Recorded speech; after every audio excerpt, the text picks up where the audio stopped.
Hey, beautiful people.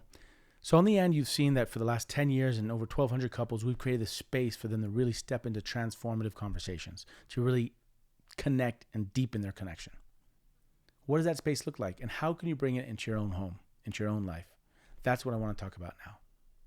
If your partner comes to you and says, "Why do you love me?" You're probably not going to first wonder why you love them. You're going to be wondering why the hell they're asking you that question while you're washing the dishes. Did you leave the toilet seat up? Do they think you're having an affair? What's going on? We need context. We need space. We need framing in order to have a vulnerable, cathartic conversation. To step into a space where you can really explore, there's a few things that need to be there. Number one, let's not conflate discomfort with safety. Safety is important. It's essential. Discomfort can be good because it means that we're stepping into a new space, and that means we grow. We have an opportunity to grow. So that's one thing about the space. Two, let's create the framing for it so that you know what the intention is. Again, your partner comes to you, "Why do you love me?" while you're washing the dishes. What's the framing for this? You pull out a card game. You're like, "Let's play a card game." And you pull out the card game, and the first question that comes out is, "Why do you love me?"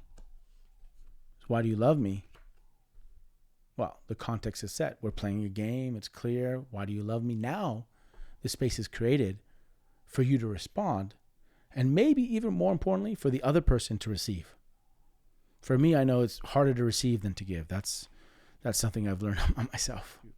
Another aspect about the space is make sure you're both comfortable physically.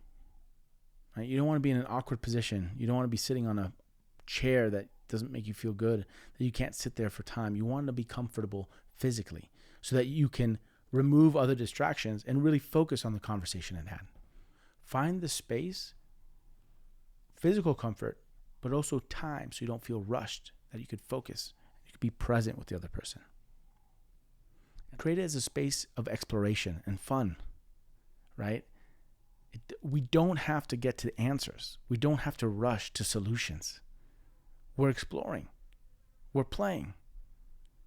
Playing doesn't always have winners, and nor should a conversation.